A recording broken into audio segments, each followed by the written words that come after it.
Hey, thanks so much for joining me. This is the second interview I've done with a wrestler from Western Canada, which isn't a lot, but weird that it's happened twice. Oh, cool, cool. Sounds good. Yeah. So first and foremost, let's before we get real nerdy into the Pacific Northwest scene, I want to talk about obviously your most prominent opponent to date, John Moxley. Yeah. Um, how exactly did that come about? And I guess how did you feel going into that? And were you satisfied with your performance against him afterwards? I was satisfied. Mostly, I was satisfied because I heard he was satisfied, and that's what I was the most nervous about, if you know what I mean. But Mhm. yeah, super nervous. But for some reason, I felt comfortable. Like I knew what we were going to get ourselves into. Like I knew that he was into grappling. I can grapple. I know he was into brawling or blood and gut stuff, right? I'm like, oh, I can do all this stuff. I'm ready for this, right? But yeah, I almost felt guilty that I didn't feel that nervous. Like I felt prepared, and I'm not usually there. Hey, you were. I mean, I really enjoyed it as a styles clash since, normally you're not doing the blood and guts stuff as often and going into both of you guys moving in on each other's territory, which is something I really enjoyed about that. Yeah. Um, I mean, I feel like Mox is a really giving performer. Can you speak to that at all? Because I really feel like, when he's going off and doing these indie matches, he makes all of his opponents look amazing. Yeah, absolutely. You can tell that he just like loves wrestling, right? He doesn't really Mhm. he just wants to put on a good show. He doesn't care about himself. It doesn't seem like, you know? And yeah, he's a super interesting dude. But it was cool just spending time with him.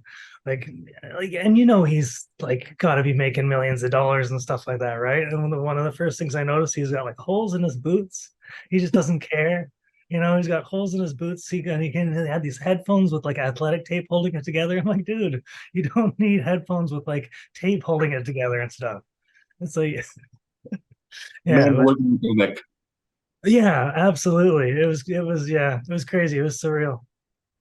So, a little bit about you, I want to ask is because I couldn't, you haven't done a whole lot of interviews in the past, so I had to look a little bit. But how much like shoot grappling experience do you have? Because I do notice you'll do like an Imanari roll in your matches, and especially when you, way back in the day, I found like 180p footage of you and Kyle O'Reilly going at it.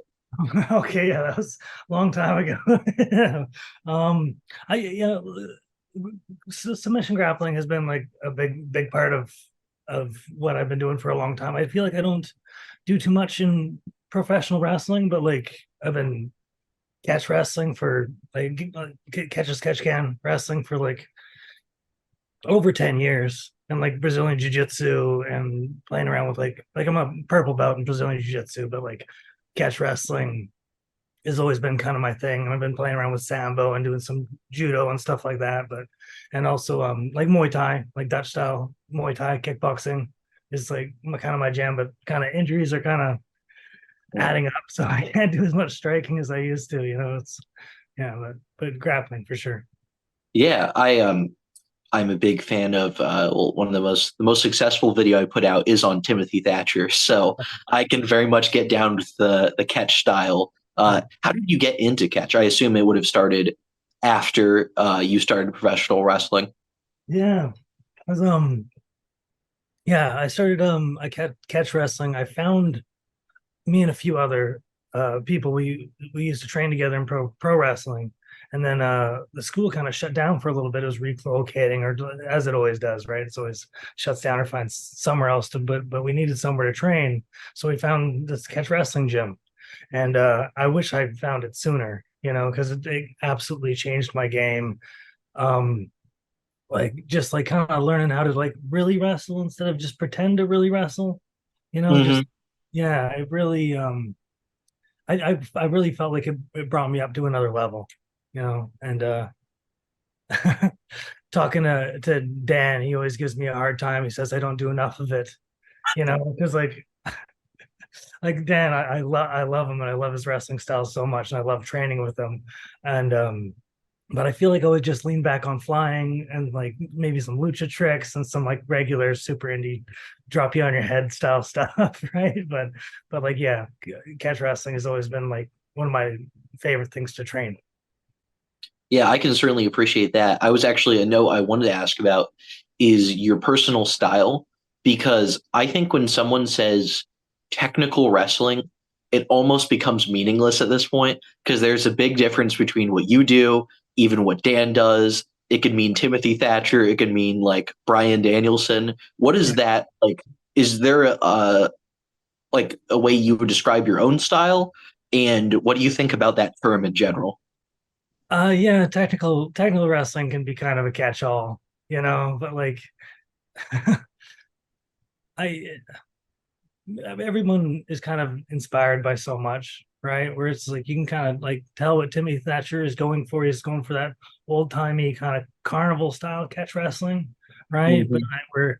where Dan Makabe is like definitely more mixed martial arts influenced, right? And I know that because I train with him, right? And I know what he's interested in. But like I don't know. To describe my own, I feel like well, before I describe my own, I always kind of hate when someone tries to do everything. When someone tries to Mhm. fly, when someone tries to strike, when someone tries to grapple. But I hate when other people do it, but I always try to seem to do it myself, but it's like I'm influenced by old world of sports stuff, catch wrestling, judo, jujitsu, right? And I love like the super tricky kind of like early 2000s Ring of Honor kind of stuff, if that means anything to you, right? But like, Yeah, yeah, but yeah, I don't know. I try to catch a little bit out of everything. I think what I've appreciated about your work of because you've been on my radar for a few years now since Defy started getting really hot, and then Yeah. in preparation for this, like I said, I went and like dug up like old ECCW stuff to look into there. Mm. But I've really appreciated the versatility of your style. Do you pride yourself in being able to just go in and work to anyone's particular forte? Oh, absolutely. Like, um, I love being able to like wrestle Bandito one day Mm. and then go and wrestle John Moxley another day. And I feel like I can kind of keep up with both guys in both styles. But like, yeah, it's pretty fun. But I think as a trainer, which I feel is kind of my biggest thing, I think being versatile is very important there. Because you see people that get trained by one person that only does one style, all their students can only do one style. Where I'm like, I like to try to I teach people and show them whatever they're interested in, right? And I feel like I've worked really hard at being versatile enough to show a lot of different things. I can certainly appreciate that. On this note, I actually have. Are you familiar with Sam the VA mod? He's my editor. He works with Joseph Monticello a little bit.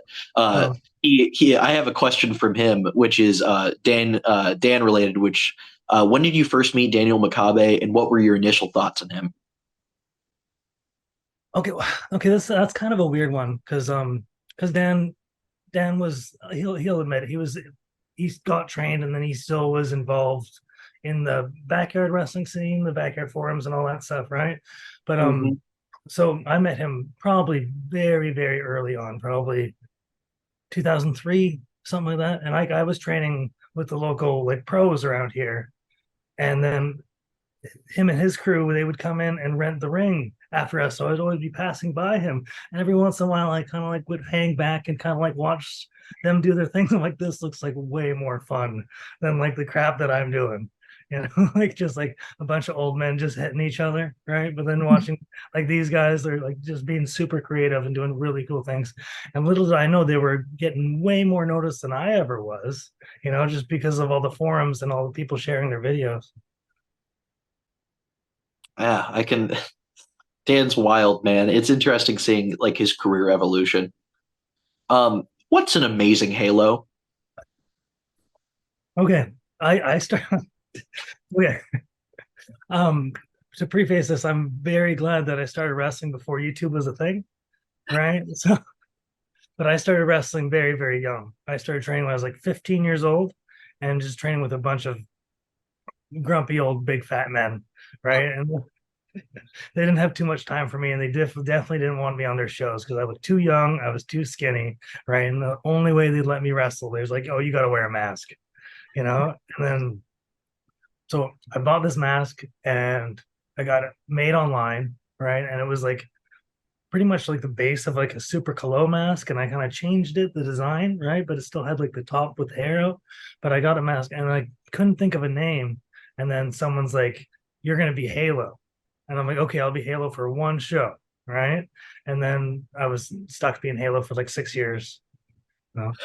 I noticed there was about like a half dozen variations of that name you went through there.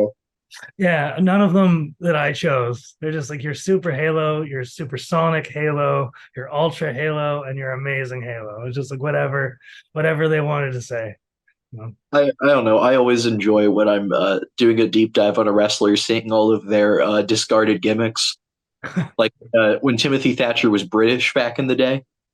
Oh yeah. Yeah, he still kind of has that vibe though. Everyone thinks he's British. It's not the horrible accent he was doing. Yeah, yeah. That could be rough. So, who are the best wrestlers in Western Canada that people don't know about but should, other than like a Makabe? Well, Travis Williams and Judas Icarus. I know they're picking up some steam, and like yeah, sometimes when they get together and they do their thing, it's like it's almost magical. They're frustratingly good. You know. And just not getting the appreciation they deserve yet. But something, I guess, first I'll ask. So you talked a little bit just when we were texting beforehand about Defy really meaning a lot to you and what they've done to be able to get you over to America a lot. Yeah.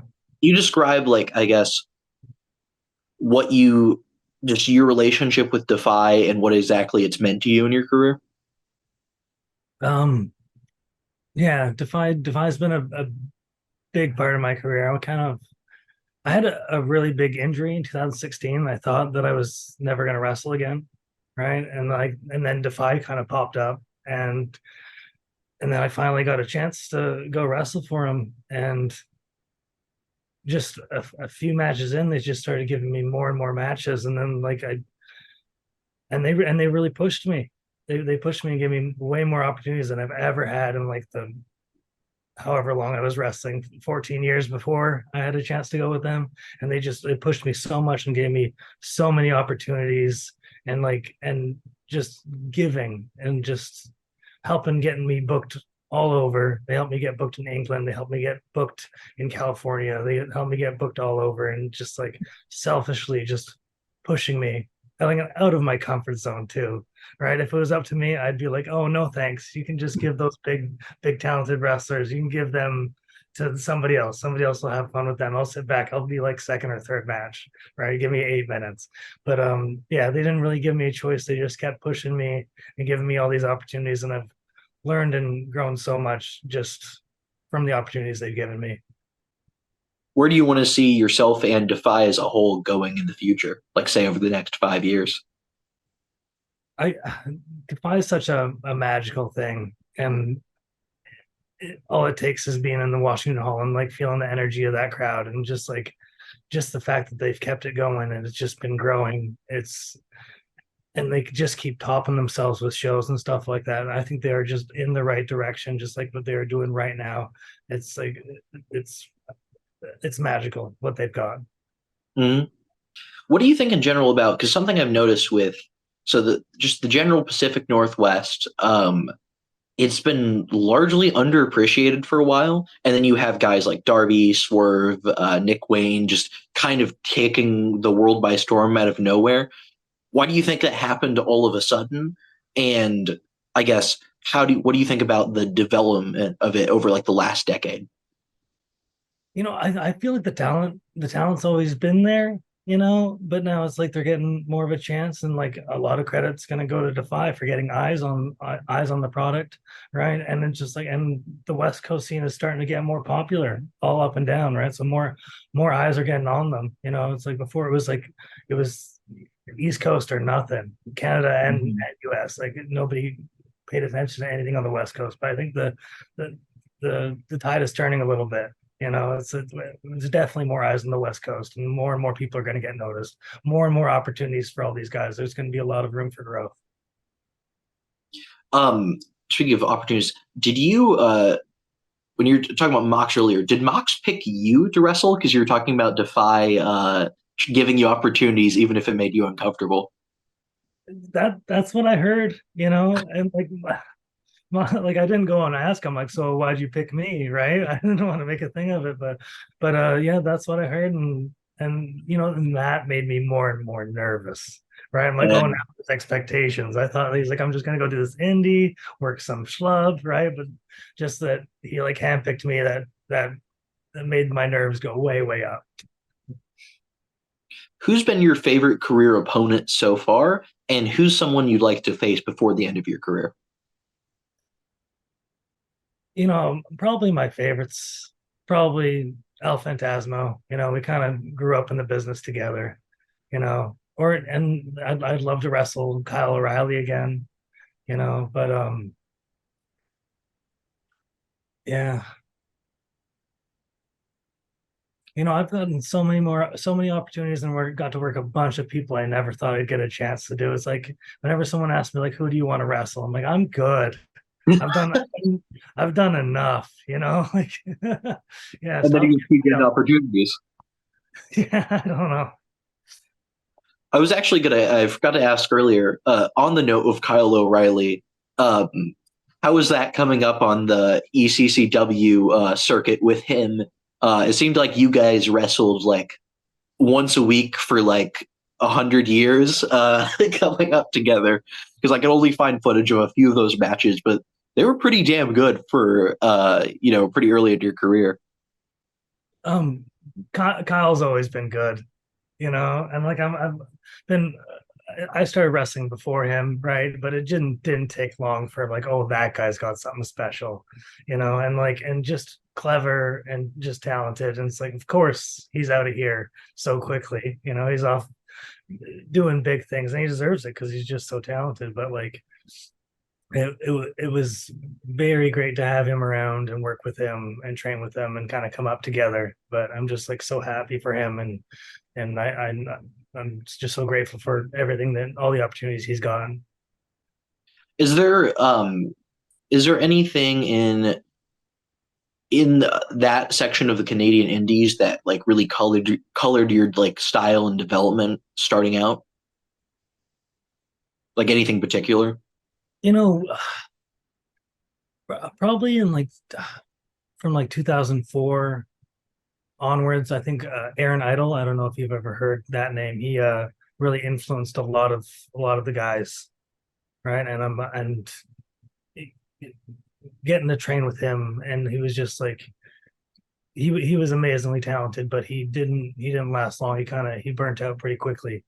But he definitely influenced like me, Kyle, Nicole Matthews, Al Phantasmo, like, and he like trained the bulk of them, right? And he was like a big influence on the scene. And I wish he could have stuck around for longer, but like injuries kind of took him.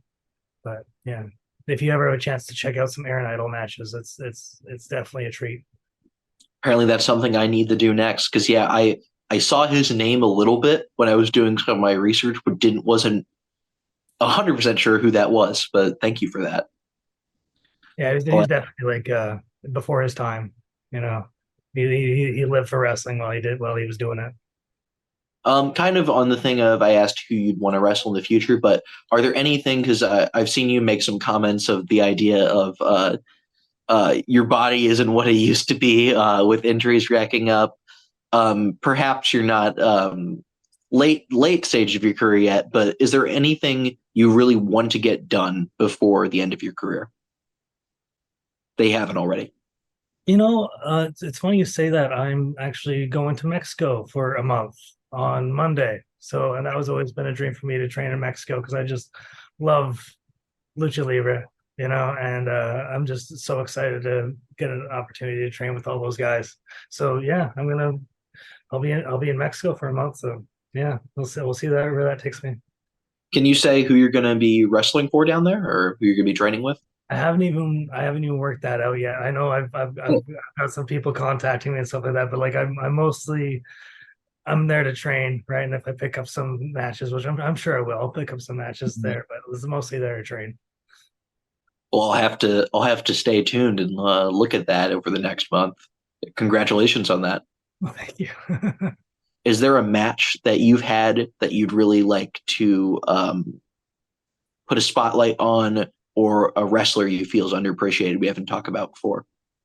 um, I feel like Elliot Tyler doesn't get enough credit. Have you ever heard of him? I've heard one other one. I've heard the name, but Yeah, not much else. yeah. I feel like he's so talented and so charismatic, and just really can like engage with a crowd like nobody else around here, and just like I feel like he doesn't get enough credit, and I feel like he's much like me where he doesn't push himself, and I feel like other people need to push him into the deep end a little bit, right? So yeah, I think getting a little bit more hype for him might just do that. Thanks so much.